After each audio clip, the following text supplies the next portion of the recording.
Pittsburgh Fringe Festival. Please give it up for the great David Lee Nelson! Yes! Guys, give it up for yourselves for coming to the show tonight. Yes, Nick Cobb is headlining.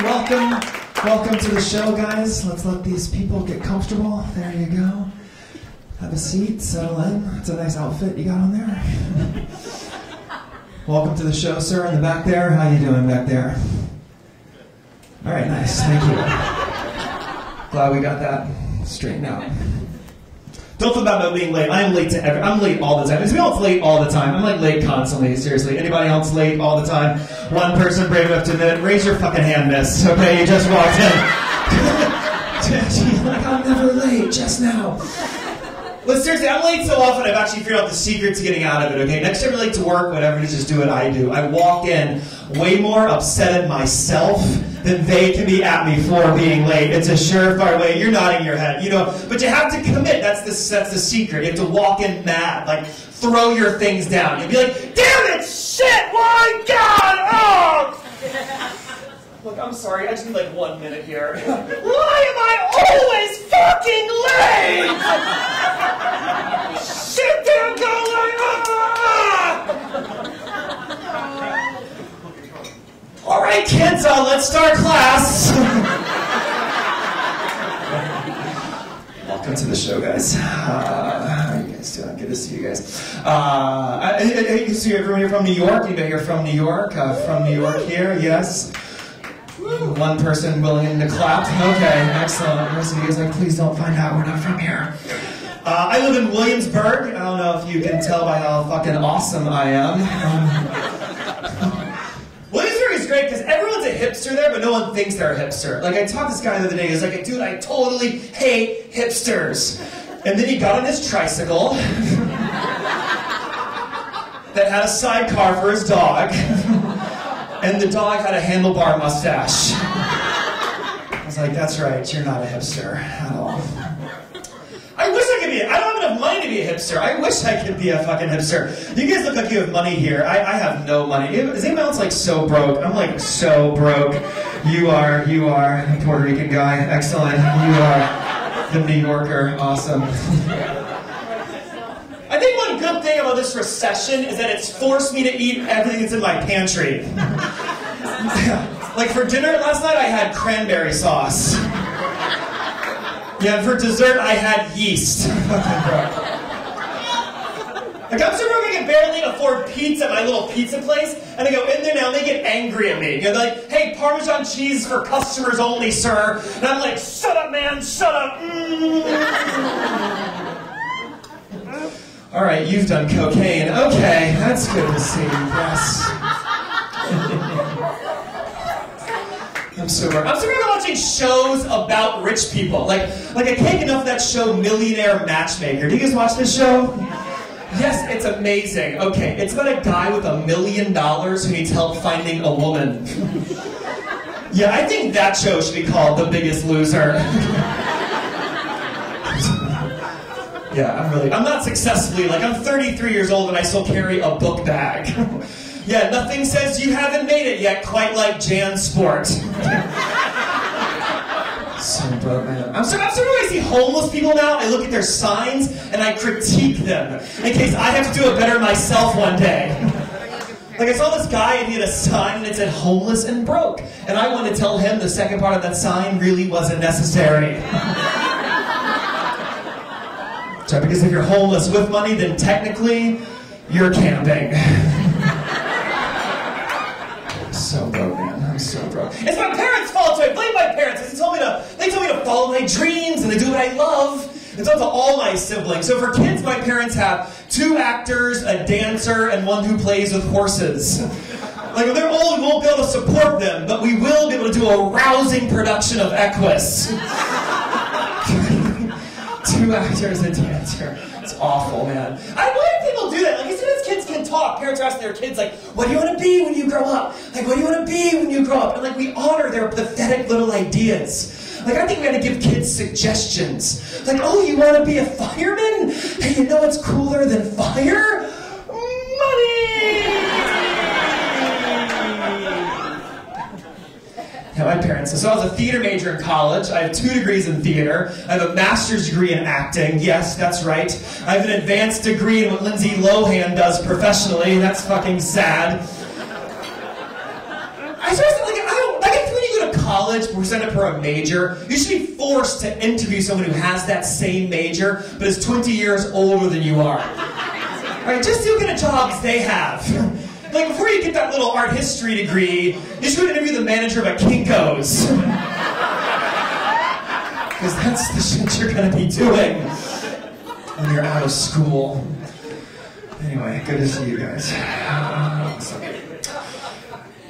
Happy Yom Kippur. Any Jews here tonight? Any Jews here? All right, one sad person in the corner. I'm from South Carolina, and I never knew Jewish kids growing up. It was like, so it's nice being in New York. Like I never got to go to bar mitzvah. It was like really sad for me. But I think weddings are the bar mitzvah of the South. Because there's a big party, and you get lots of money, and it happens around age 13. It's like the same shit. Any married people here? Anybody married here? Married people? Married? Yes, yes. God, that's so sad how married people are. Any divorced people? Yes, exactly. Like, freedom! I used to be married. I used to be married to a woman. No, I have to say that a lot of people think I'm gay. Thanks for the confidence, Carolines. I appreciate that. Thank you. Yeah. Nice. My whole life people thought that I was gay. It doesn't bother me. Like, even my mother, like she never once talked to me about the birds and the bees. She would just show me a picture of 2 birds and it said, "We love you anyway," right underneath. And for Christmas one year, she bought me a Barbie. I mean, I asked for it, but still, that's pretty messed up. I'm not married anymore, though. Facebook has made my divorce more difficult. Like, Facebook's the only thing that's made it hard. Have you ever broken up with someone on the Facebook age? It sucks. Because I look at my ex-wife's page all the time, and like for the past 6 months, her status has been never been happier, and that's really. And she has pictures on there from these 2 guys she's dating. It's like them shooting pool. There's a nice picture like, "You guys look so great together." And I type back, "Whose side are you on, Mom?" It was really.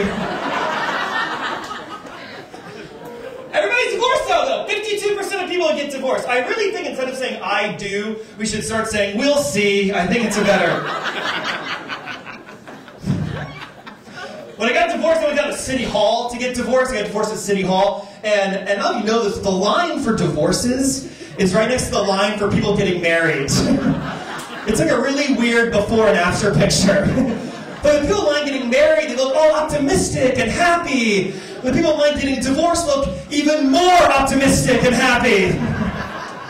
Oh God. Honestly, the hardest part of getting divorced at City Hall was like making small talk with my ex-wife. It's like, because what do you talk about? It's like, "Hey, how are your parents?" "Oh, they're devastated. Thank you for asking." "Watching it on TV?" "Bitch, you took my television. I have nothing." But it's weird, like, there's this long line, and like at the end of the line, there's this one guy whose job all day is to process divorces. That's his job all fucking day. He is the saddest man in America, this guy. That's what's like coming home, then like, "How was work, honey?" "Love doesn't exist." That's how work was. All day long. And he's like so sad. He's wearing like the short sleeve shirt with a tie, which is like the official uniform of disgruntled, like this guy. He's got a coffee mug that says "I heart Valium." It's fucking. He doesn't have a paper, he just has a gun on his fucking desk. He has a framed poster of the movie Falling Down with Michael Douglas. This guy's depressed. That's crazy. It's so weird. And we went by ourselves. We got divorced by ourselves. We didn't have like an attorney, because we have nothing, It's like, we didn't need an attorney to help us split up our Radiohead CDs, fucking bang that shit out on our own. That's really weird. We're both Catholic. Any Catholics here? Catholics. Raise those alcoholic hands. All right, that's good. And are you 2 married? Yes. Did you talk to the priest before you got married? To the whole thing? Yeah. Catholics, we talk with priests before we marry. It's the stupidest thing in the world.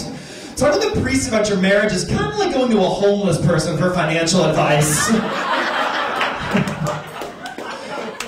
And you can't just talk to the priest. You have to take like a standardized bubble test first. And they have questions like, have you ever had homosexual thoughts? Have you had multiple sex partners? Does your spouse force you to have sex? And I was like, is this for me or is this for you, asshole? What is going on? All right, so many people are going to hell for that joke. Nice to see you guys here drinking O'Doul's. Nice. No, I don't drink anymore either, so pound it. Are you the designated subway rider tonight? Make sure you fuckers don't pass out. All right. No, I quit drinking. I quit drinking 3 years ago, and thank you. It has been amazing. Don't fucking clap for me. Don't do it now. Don't do it now. No, it's been amazing. Seriously, so far I've lost 15 pounds and all my friends. It's been really cool. Cheers. Have you ever wanted to quit drinking but have had things coming up in your life that you know you're going to drink at? Like, I think what'll tell how big a drunk you are is how low that bar is set. Like, if it's a wedding or a friend's birthday, like, that's fine. But if you can't quit because your son's having his friend Billy over on Friday, or you have that science fair to judge on Tuesday, or that transatlantic flight to pilot. Let that one sink in. As I got older, I started to cover up my alcoholism. I don't know if you guys do this. I started to cover up my alcoholism, my newfound love of wine. Like, that's what I was doing at table 2. Awesome. There you go. Perfect. Or like, I wasn't getting hammered anymore. I was just like buying 4 bottles and comparing them all night. It was so stupid. We just sit there like, oh yes, oh wow, this yellowtail is outstanding, sweetheart. Oh, is the Boone's Farmer Rice? I'd love to taste that next. Yes, yes. Wine Spectator gave it a 3 out of 100. It's gonna be amazing. Oh, you got it here. Oh, look, it's kiwi lime. It's my favorite. Wow. Oh, look, it's from 2012. It's actually from the future. It's not even made yet. A screw top, very specific. Quit all that shit though. I quit drinking. I quit smoking cigarettes. I quit smoking cigarettes. That was a fucking. I miss cigarettes so desperately. They're too expensive though. I can't afford to kill myself the way I want to, and that is not a cool thing. I miss cigarettes desperately. Like, nothing makes me angrier than when I see an old person smoking, because it makes me feel like I could have made it.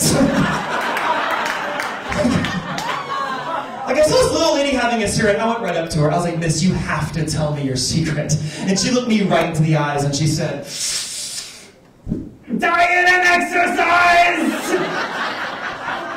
I was like, really? She said, yeah, I walk 2 miles a day. And I was like, how old are you? She said, I'll be 47 next month. All right, listen, guys, you guys are a phenomenal crowd. Once again, give yourselves a round of applause for coming to the show.